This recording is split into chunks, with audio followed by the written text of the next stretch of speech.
Cuando abrí el cajón del coche y vi esa maldita llave con la etiqueta Hotel Solera, habitación 214, no sabía aún que estaba a punto de caer en el agujero más profundo de mi vida. Y no fue porque la encontré espiando a mi mujer ni revisando su móvil. La encontré porque la confundí con mi propio llavero una mañana cualquiera, mientras salía tarde para una reunión. La miré solo unos segundos, pero bastaron. Porque yo no había estado nunca en ese hotel. Y Laura, mi mujer, tampoco, o al menos eso creía yo. Pero ahí estaba. La llave, brillante, nueva, con una etiqueta blanca que decía claramente que pertenecía a una habitación del hotel más discreto y caro del centro de Valencia. Uno que, casualmente, queda justo enfrente de la oficina donde ella dice que a veces tiene que reunirse con clientes importantes.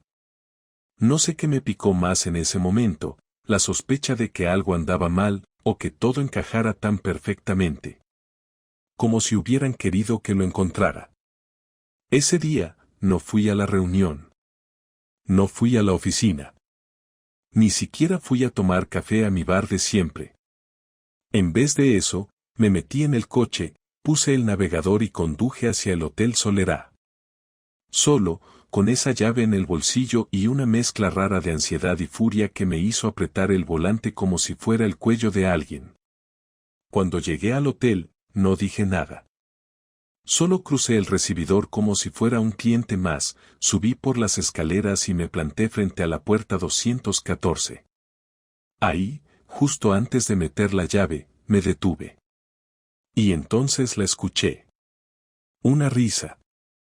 Una risa suave, femenina. Conocía esa risa. Era la de Laura. Pero no estaba sola. La tarjeta entró sin dificultad, como si lo estuviera esperando. No tenía ningún plan, ni sabía qué decir si alguien abría la puerta, pero no me importaba. Necesitaba saber. Presioné el picaporte con una calma que no sentía y empujé la puerta lo suficiente para ver el interior sin hacer ruido. Primero vi un abrigo colgado en la silla de la esquina. Era de Laura, lo reconocí de inmediato. Después, sus zapatos, perfectamente alineados al pie de la cama. La televisión estaba encendida sin sonido, una serie tonta pasaba en bucle. Y ahí estaban ellos, en la cama, sentados, riendo. Él le acariciaba el muslo como si fuera algo habitual. Ella no lo detenía, tampoco se apartaba. Su risa era diferente, más suelta, más cómoda, como si conmigo siempre hubiera estado actuando y ahí, justo ahí, se sentía en su lugar. No se estaban besando ni desnudos, no era necesario. Bastaba ver sus manos, su cercanía, el modo en que se miraban. Ese silencio entre ellos era de los que solo comparten quienes ya se han acostado más de una vez. No entré. No dije nada. Cerré la puerta con el mismo cuidado con el que la abrí y bajé las escaleras de nuevo, con el estómago apretado y las manos sudando. Me senté en el coche y ahí sí me quedé un buen rato sin saber qué hacer. No lloré, no grité, no golpeé el volante como hacen en las películas. Solo respiraba despacio, mirando a través del parabrisas como si esperara que algo o alguien me explicara lo que acababa de ver. Pero no venía nadie. Nadie te prepara para eso. Ni los amigos que dicen que todas son iguales, ni los consejos de tu padre, ni los memes de internet. Nadie te explica qué se hace cuando ves a tu esposa en una habitación de hotel con otro hombre y ni siquiera parece que esté ocultando algo. Como si la traición ya formara parte de su rutina. No volví a casa. Fui a una cafetería donde nunca había entrado, pedí un café solo y me senté al fondo. Tenía el móvil en la mano, pero no sabía a quién llamar.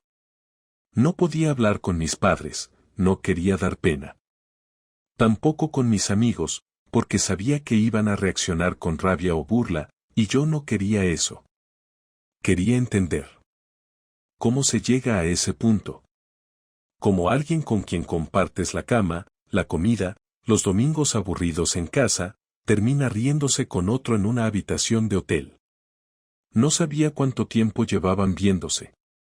No sabía quién era él, aunque algo en su cara me resultaba familiar, como si lo hubiera visto en alguna foto, quizá un compañero de su trabajo o uno de esos clientes importantes que siempre mencionaba.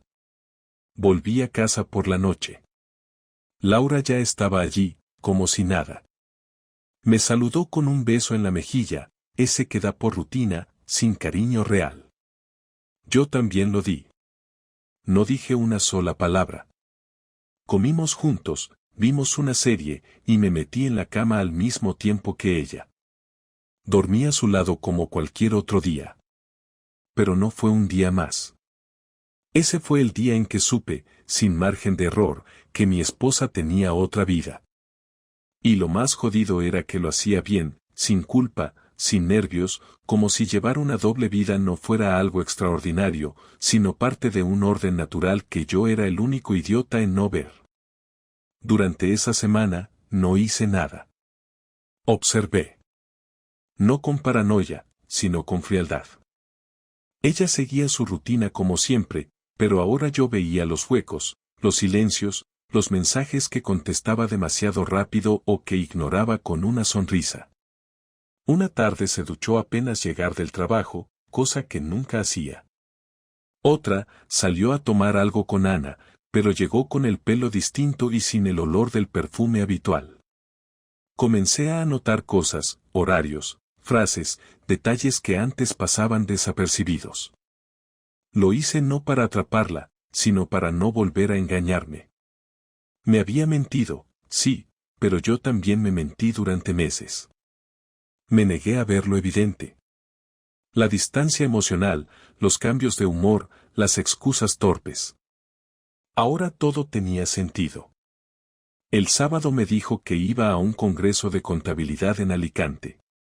Que salía a las 8 de la mañana y volvería el domingo por la noche. Le pregunté si iba sola. Me dijo que sí, que era obligatorio, que todos los empleados iban, pero que cada uno dormaba en habitaciones separadas. Lo dijo con tal seguridad que me reí por dentro. Claro que no iba sola. Y yo tampoco me iba a quedar sentado esperándola. ¿Te vas a quedar todo el fin de en casa?, preguntó mientras preparaba su maleta, sin mirarme. Sí, me apetece descansar, respondí mientras abría el portátil.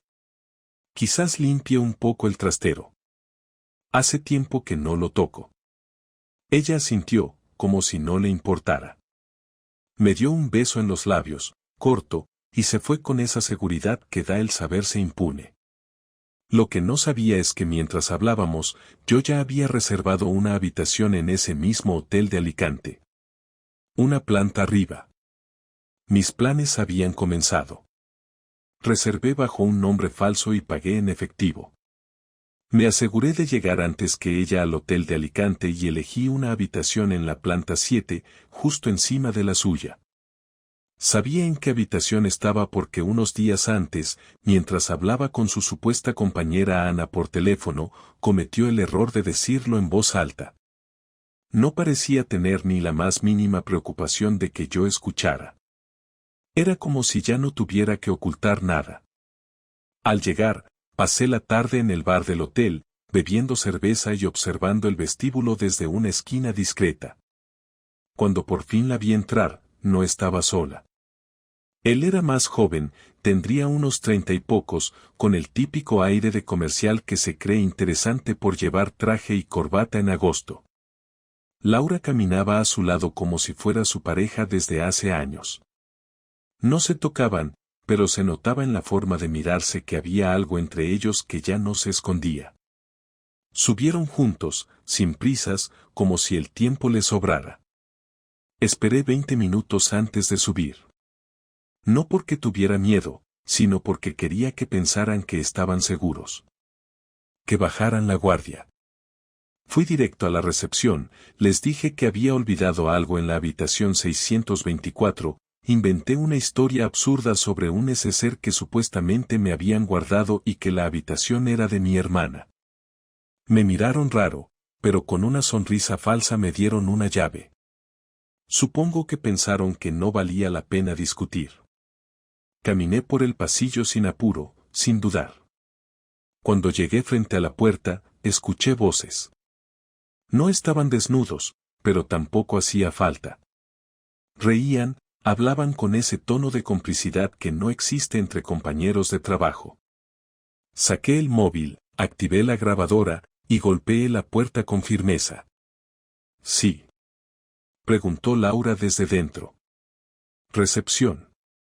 Han pedido un cambio de toallas», mentí, con voz neutra. La cerradura giró y la puerta se abrió apenas unos centímetros. Fue suficiente. Empujé con fuerza y entré. Laura retrocedió como si hubiera visto un fantasma. El tipo se quedó clavado al lado de la cama, pálido, sin saber si debía correr o quedarse quieto. Cerré la puerta tras de mí y no dije nada. No hacía falta. Mi presencia ya era suficiente. «¿Qué coño haces aquí?», preguntó Laura, intentando recuperar el control de la situación.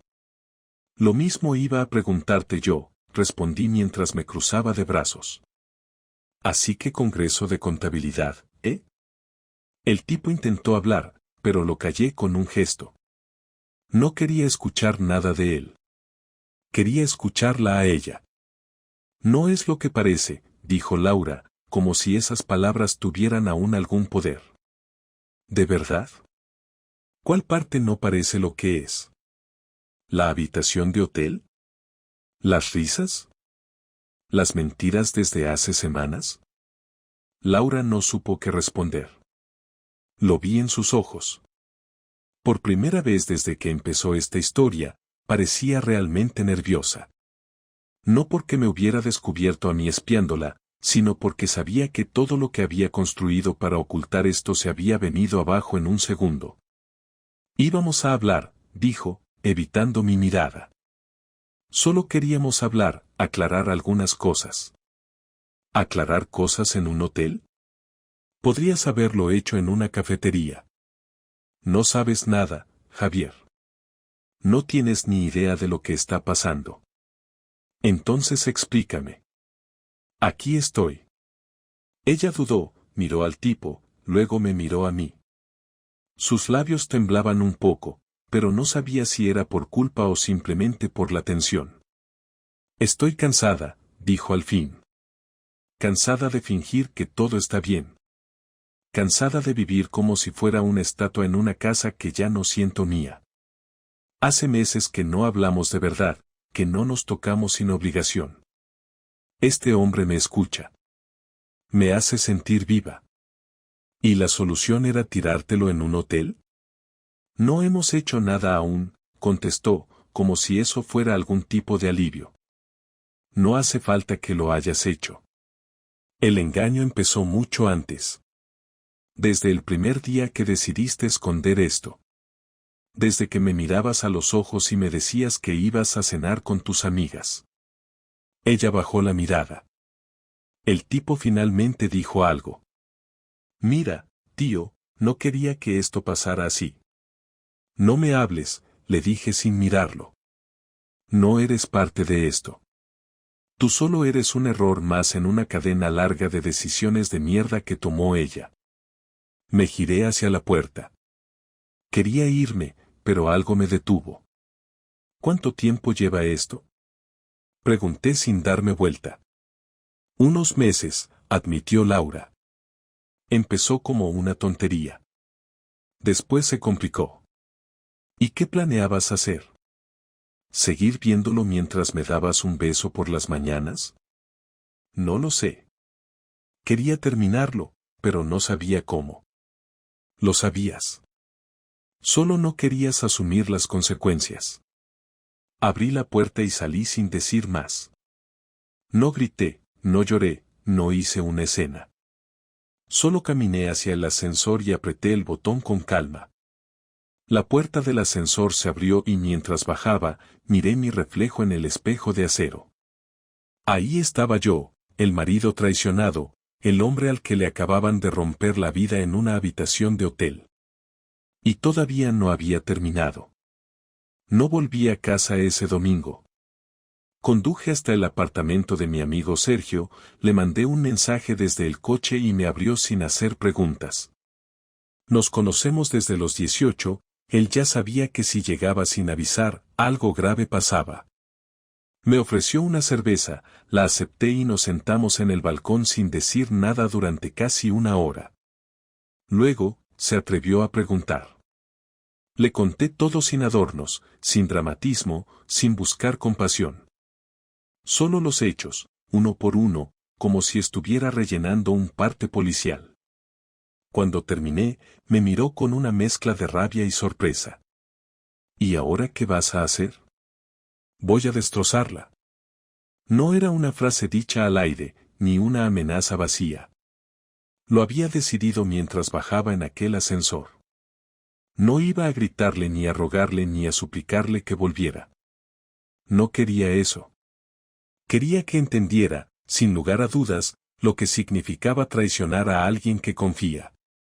Quería que sintiera vergüenza, que se viera expuesta, que tuviera que dar explicaciones. No iba a agredirla, ni a hacer nada ilegal, pero sí iba a dejar claro que su mentira tenía consecuencias. Y no solo para mí. Pasé la noche trazando el plan. Me conecté al portátil, revisé correos antiguos, descargué fotos, conversaciones, pruebas de fechas y lugares que cuadraban con sus mentiras. Tenía todo respaldado, incluso capturas del perfil de él en redes sociales, donde aparecía etiquetado en eventos que Laura supuestamente no había ido o de los que regresaba tarde por una reunión. Armé una carpeta en la nube con contraseña, cargué todo ahí y preparé un mensaje dirigido a su jefe, a su madre, a nuestra amiga común Irene y a su grupo de WhatsApp donde compartía memes y fotos del perro. El mensaje no era grosero, no insultaba a nadie, solo explicaba con claridad que Laura me había sido infiel con un tipo más joven, y que llevaba meses mintiéndome mientras se presentaba como una esposa fiel y abnegada. No lo envié de inmediato. Quería que ella supiera que lo tenía. Quería verla enfrentarse a la posibilidad de que todo el mundo supiera lo que había hecho. Y entonces, hice algo más. Contacté a un abogado. Sergio me recomendó uno que había llevado su divorcio y quedé con él al día siguiente. Le expliqué la situación, le mostré las pruebas y me explicó los pasos a seguir. Yo tenía ventaja. El piso estaba a mi nombre, no teníamos hijos, y las cuentas bancarias eran conjuntas pero fácilmente separables. Me dio los papeles para iniciar el trámite. Volví a casa 2 días después, cuando ella ya había regresado del supuesto congreso. Laura estaba en la cocina, preparando café. Me saludó con una mezcla de incomodidad y nerviosismo. Yo no dije nada. Me senté en la mesa y coloqué mi móvil frente a ella, con la carpeta abierta y los archivos visibles. Esto lo tienen tus padres, tu jefe, Irene y tu grupo de WhatsApp en 10 minutos si yo quiero. Están programados. Solo tengo que tocar aquí, dije, señalando la pantalla. No lo he hecho aún. Pero puedo hacerlo. Laura se quedó paralizada. El color se le fue del rostro. Intentó hablar, pero no le salía nada. Cerró los ojos, respiró hondo y finalmente dijo algo. ¿Qué quieres? Quiero que firmes los papeles del divorcio. Que te vayas de esta casa en menos de una semana. Que no intentes llevarte ni un euro más de lo que te corresponde. Y que no te acerques a mí ni a nadie de mi entorno a mendigar comprensión. ¿Y si no lo hago? Los envío. Se hizo un silencio incómodo. Ella lo sabía. Sabía que no estaba bromeando. Me conocía lo suficiente para entender que, cuando hablaba así, era porque ya no tenía nada que perder. No lloró, no suplicó, no se arrodilló ni hizo teatro. Simplemente asintió. Me pidió ver los papeles. Se los di. Los leyó en silencio durante más de media hora.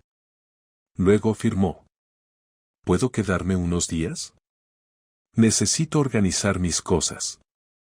Tienes hasta el domingo. ¿puedo dormir en el sofá? Puedes dormir donde quieras, pero no te voy a hablar, no voy a fingir, no me interesa ningún tipo de reconciliación ni de explicación. Ella asintió de nuevo y se fue a nuestra, ahora su, habitación. Pasé el resto de la semana en silencio, durmiendo en el sofá y sin decirle ni una sola palabra. Ella cumplió. No tocó nada que no fuera suyo, no intentó manipularme ni seducirme ni pedirme segundas oportunidades. Era consciente de que había cruzado una línea y de que ya no había vuelta atrás. El domingo por la tarde, se fue con 2 maletas y una caja de cartón. No dijo adiós. Yo tampoco. Apagué el móvil, cancelé las publicaciones programadas y eliminé la carpeta de la nube. No porque la perdonara. No porque quisiera protegerla. Sino porque ya no me importaba. Mi venganza no era destruirla. Mi venganza era desaparecer por completo de su vida, hacerla insignificante para la mía. Y eso ya lo había conseguido. Pasaron 3 semanas sin tener noticias de ella. Durante ese tiempo, me limité a reconstruir una rutina nueva, aunque no había nada particularmente distinto en mis días. Iba al trabajo, volvía, cocinaba algo sencillo, veía televisión sin mucho interés y dormía poco. Algunos días recibía mensajes de amigos preguntando por Laura, a los que respondía con frases cortas, sin entrar en detalles. No tenía ganas de explicar nada. A mis padres les dije que estábamos separados, sin dar nombres ni causas. No porque quisiera protegerla, sino porque no necesitaba justificarme. Lo único que realmente hacía con intención era pensar. Repasaba mentalmente las últimas veces que salimos a cenar, cuando fuimos a casa de sus padres, cuando discutimos por cosas pequeñas que ahora no tenían ninguna importancia. Todo eso lo revisaba una y otra vez en mi cabeza, como si tratando de entender en qué momento exacto se quebró todo, pudiera encontrar una explicación lógica que me dejara en paz. Una tarde, mientras volvía del trabajo, recibí un mensaje suyo. Solo decía podemos hablar. No lo respondí. Al día siguiente, insistió, es importante, no tardaré. No sabía qué podía querer, pero algo me empujó a responder. Mañana a las 7. No vengas a casa. Te espero en la cafetería de la plaza. No hubo más mensajes. El día siguiente llegó sin sobresaltos. Fui directo a la cafetería después de trabajar. Llegué puntual, me senté en una mesa al fondo y pedí un café. Ella llegó 5 minutos tarde, vestida de forma sencilla, sin maquillaje, con cara de no haber dormido bien en varios días. Se sentó sin pedirme permiso y pidió un té. Nos quedamos en silencio unos minutos, hasta que ella habló. No espero que me perdones. Ni siquiera sé si debería estar aquí. Pero necesito decirte algunas cosas. Habla, respondí sin mirar directamente. Desde hace tiempo que me sentía desconectada de todo. Del trabajo, de esta ciudad, de nosotros. Al principio pensé que era una etapa, algo que se iba a pasar. Pero no pasó. Cada día me sentía más como una sombra, y no sabía cómo salir de ahí. Empecé a buscar atención, sí. No voy a negar eso. Y cuando él apareció, me sentí vista, sentí que alguien me escuchaba. Podías haber hablado conmigo. Lo sé. Y no lo hice. Porque tenía miedo de que lo tomaras como una crítica, como si todo lo nuestro no sirviera de nada. Y no es así. Lo que tuvimos fue real. Pero me equivoqué. No debí seguir viéndolo, no debí mentirte. Lo hiciste igual. Durante meses. Sí. Porque cuando empiezas a mentir, te acostumbras. Y cuando te das cuenta de lo que estás haciendo, ya has cruzado demasiados límites. Me di cuenta tarde. Mucho más tarde de lo que debía. No quiero justificarme. Sé que lo arruiné. Y sé que ya no hay nada que arreglar entre nosotros. Pero quería que supieras que me arrepiento. Que todos los días me despierto con la sensación de haberme disparado en el pie. No necesito tus disculpas. Lo sé. Pero necesitaba dártelas. No para que me perdones, sino porque no quiero que te quedes con la idea de que todo fue mentira. Porque no lo fue. Te quise. De verdad. Durante años. Pero después empecé a quererme a mí más, o eso creí, y me equivoqué de forma miserable. Él no significaba nada, no era amor, ni siquiera era deseo. Era una forma de evadirme, de sentirme importante cuando en casa me sentía invisible. Nunca te hice sentir invisible. Siempre estuve ahí. Fui tu pareja, no tu carcelero. Si te sentías así, era tu responsabilidad decirlo. No puedes culparme por no adivinar lo que te pasaba. No te culpo. No estoy aquí para hacer eso. Estoy aquí porque sé que te fallé. Porque sé que no tengo derecho a pedirte nada. Pero también sé que tú mereces saber que todo esto no fue porque tú hiciste algo mal. Fue porque yo no supe manejar mis propios vacíos. Lo tengo claro. No vine a escuchar excusas ni autopsias emocionales. Solo vine porque quiero que sepas que no me interesa seguir sabiendo de ti. No quiero tu amistad, ni tus actualizaciones, ni tus arrepentimientos. Lo entiendo. ¿Algo más? Solo una cosa. Espero que algún día puedas ser feliz, de nuevo. Con otra persona o solo, pero feliz de verdad. Porque tú sí sabes cuidar a alguien.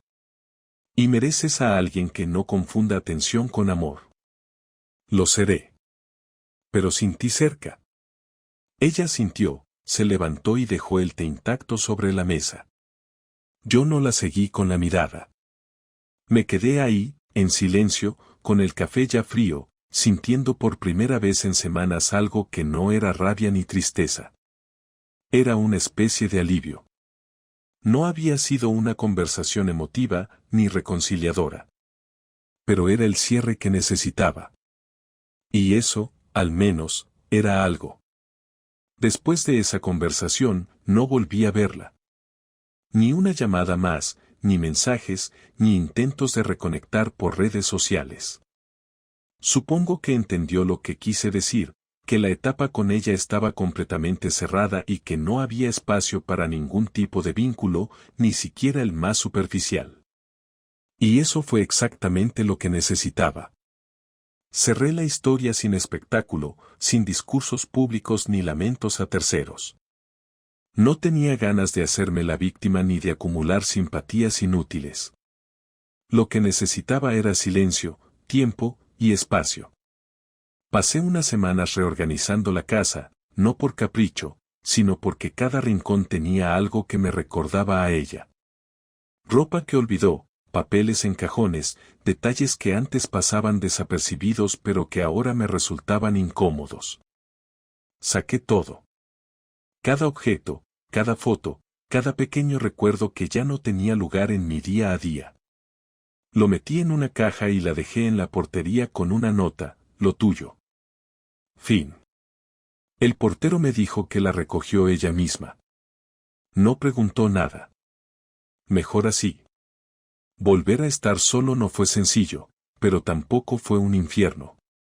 No caí en excesos ni en depresiones prolongadas. Me limité a reconstruir rutinas sin compañía. Aprendí a cocinar para uno sin desperdiciar comida, a dormir sin el ruido de otra persona en la cama, a llenar silencio sin buscar distracciones. Poco a poco, los días empezaron a sentirse menos pesados, menos vacíos. Algunos amigos intentaron convencerme de salir, de conocer a alguien nuevo, de pasar página, como si eso fuera tan simple como cambiar de serie. Les agradecí la intención, pero no acepté ninguna invitación. No por miedo, sino porque no me interesaba. No buscaba llenar el hueco que dejó alguien. Lo que buscaba era estar bien conmigo mismo, sin necesidad de atajos emocionales. Lo que más me costó fue aceptar que alguien a quien quise tanto, alguien con quien construí una vida, decidió destruirla sin siquiera intentar arreglarla. No me dolía que se hubiera ido, sino la forma en que lo hizo. La mentira prolongada, la doble vida, la falta de respeto. No hubo un error puntual, fue una cadena de decisiones conscientes que me sacaron de su vida sin previo aviso. Y eso no se olvida fácil. Pero tampoco se arrastra para siempre. Con el tiempo, entendí que el problema no era yo. Que no había nada roto en mí que justificara su traición. Que hay personas que, cuando se sienten vacías, destruyen lo que tienen cerca en vez de pedir ayuda. Y que no podía seguir culpándome por lo que no vi venir. Volví a hablar con mis padres, les conté la verdad, sin adornos. Se sorprendieron, claro, pero lo tomaron con más calma de lo que esperaba. Mi madre me dijo que lo importante era que me mantuviera firme en mi decisión y que no cayera en el error de pensar que el tiempo borra todo. Mi padre solo me dio una palmada en el hombro y me ofreció una cerveza. Esa fue su forma de decir que estaba conmigo. A mis amigos también les conté lo esencial. Algunos se indignaron más que yo, lo cual entendí como un acto de lealtad. Pero les pedí que dejaran de hablar del tema. Ya estaba hecho. No necesitaba más opiniones. Solo necesitaba seguir. Un día, salí a caminar por el centro sin rumbo fijo y terminé entrando a una librería. No tenía intención de comprar nada, pero me quedé ahí una hora. Hacía años que no leía un libro entero, y esa tarde compré uno sobre reformas caseras. No porque pensara hacer grandes cambios, sino porque quería empezar algo que dependiera solo de mí. Y eso hice. Pinté una pared, arreglé un mueble viejo, reordené los espacios. No fue una terapia, fue una manera de marcar el territorio como mío. De hacer que esa casa ya no se sintiera como el escenario de una traición, sino como el lugar donde empezaba algo nuevo. No sé si volveré a enamorarme. No es una prioridad. Tampoco tengo miedo de quedarme solo. Lo que sí sé es que ahora puedo mirar atrás sin rabia. Con cansancio, sí, pero sin ese nudo en el estómago que tuve durante semanas. Puedo hablar de lo que pasó sin temblar, sin bajarla a ella al barro, sin convertirme en un mártir. Fue una etapa de mi vida. Se acabó. Aprendí que la confianza no se presta, se construye. Que si alguien quiere engañarte, lo hará, por más atento que estés. Y que, cuando eso pasa, lo mejor no es gritar ni rogar, sino dar un paso atrás y cerrar la puerta.